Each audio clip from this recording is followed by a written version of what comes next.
आवाज़ की दुनिया के दोस्तों, कविता अच्छा लगे सब्सक्राइब करें, शेयर करें कि मैं दिख पाऊँ। हरे हरे।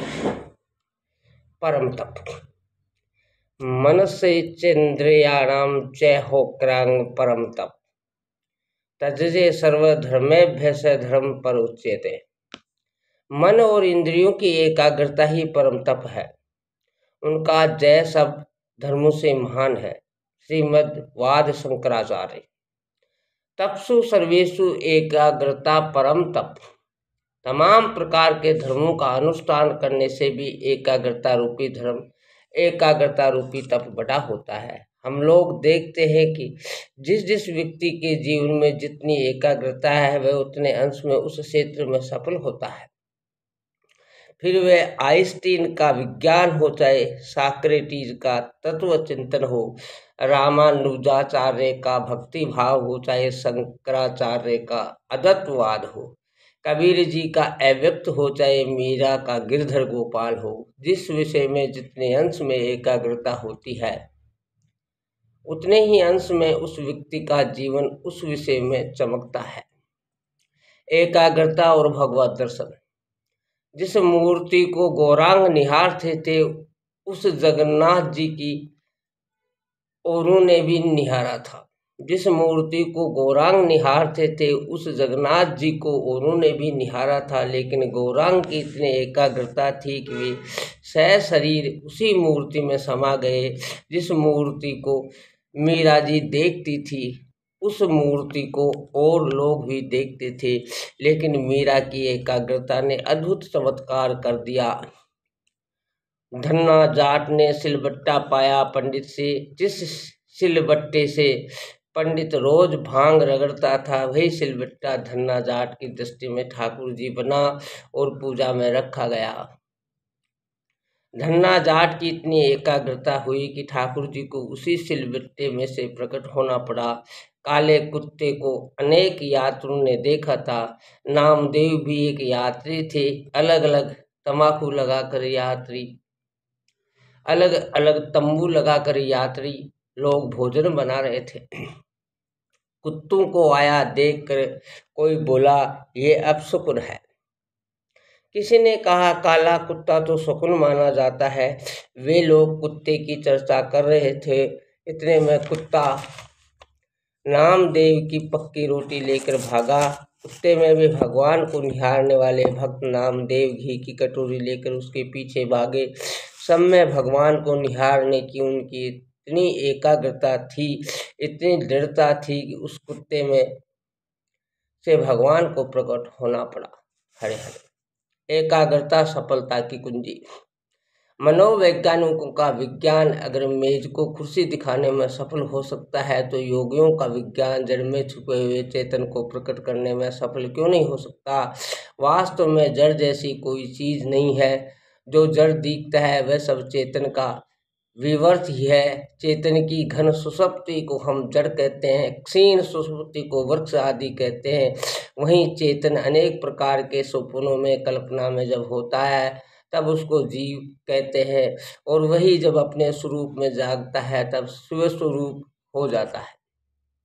रामायण का विद्वान हो, चाहे भागवत का विद्वान हो, कथाकार हो, चाहे श्रोता हो, वकील हो, चाहे न्यायाधीश हो, लेकिन जब गूढ़ विषय का या गूढ़ बात का रहस्य खोजना है तब वे लोग शांत और स्थिर हो जाते हैं। स्थिर होने का उनका जितना अभ्यास होता है उतना वे उस विषय में अधिक कुशल होते हैं। हरे हरे। यहाँ शंकराचार्य जी की बात हमें शब्द से स्वीकार है कि मन और इंद्रियों की एकाग्रता ही परम तप है। उनका जय सब धर्मों से महान है। जो लोग भक्ति के मार्ग पर हैं और एकाग्रता की ओर ध्यान नहीं देते वे बेचारे रोते हैं कि कुछ नहीं हुआ। 25 साल से भक्ति करते हैं लेकिन लड़का हमारा कहना नहीं मानता है। जो लोग योग की ओर चले हैं लेकिन योग के द्वारा एकाग्रता का जो तरीका जानना चाहिए वह नहीं जाना तो महीना 2 महीना योग करके कहेंगे कि योग में कुछ नहीं है, हमने करके देख लिया। एकाग्रता कैसे प्राप्त होती है इस विषय का ज्ञान जब तक नहीं है तब तक हमारा अद्भुत सामर्थ्य, हमारे अद्भुत खजाना जो सुषुप्त छुपे हुए हैं उनसे हम लोग वंचित रह जाते हैं। एकाग्रता हुई तो तपी का तप सिद्ध हो जाएगा, जपी का जप सफल हो जाएगा, योगी का योग सिद्ध हो जाएगा, सत्ताधीश सत्ता में सफल हो जाएगा, दुकानदार दुकानदारी में सफल हो जाएगा। आवाज की दुनिया के दोस्तों, एकाग्रता से आत्म शांति, पुण्यात्मा। एकाग्रता स्वयं एक अद्भुत सामर्थ्य है, सब धर्मों से श्रेष्ठ है। कोई सब धर्म को जान ले मान ले, लेकिन अगर एकाग्रता नहीं है तो चित्त प्रसादिक शांति से पूर्ण नहीं होगा। यदि एकाग्रता सिद्ध की है तो एक ही धर्म का थोड़ा सा रहस्य भी अवगत होने पर चित्त शीघ्र ही प्रसाद से पूर्ण हो जाएगा। रामकृष्ण परमहंस में ऐसी एकाग्रता थी कि वे जैसा चिंतन करते थे वैसा उनका स्थूल शरीर भी बन जाता था।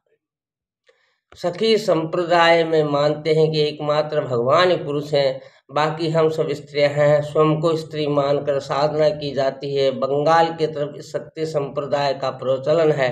रामकृष्ण ने ये साधना की तो उनका वक्ष स्थल बुराया, शरीर महिलाओं जैसा होने लगा, आवाज भी स्त्रियों जैसी हो गई। एकाग्रता ने और जोर पकड़ा तो रामकृष्ण को मासिक धर्म आने लगा।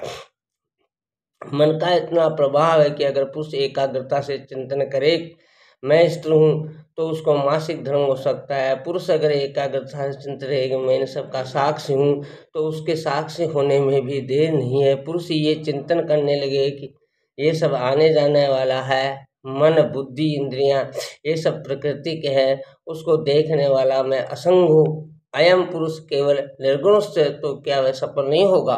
इस प्रकार एकाग्रता को तत्व ज्ञान में ले जाओ तो बेड़ा पार हो जाए। आदमी अगर एकाग्रता को संसार में खर्च करता है, संसार के लिए एकाग्रता का उपयोग करता है तो उसको रिद्धि सिद्धि सफलता आदि मिलते हैं। मित्रों, कई प्रकार के लोग योग करते हैं, विरक्त लोग भी योग करते हैं और अविरक्त लोग भी योग करते हैं। संसार के आकर्ष से जो विरक्त नहीं हुआ वह अविरक्त है, उसे भोगी कहा जाता है। भोगी जब योग करेगा तब योग का उपयोग भोग में करेगा। यश का भोग, धन का भोग, प्रतिष्ठा का भोग, वाहवाही का भोग। हरे हरे।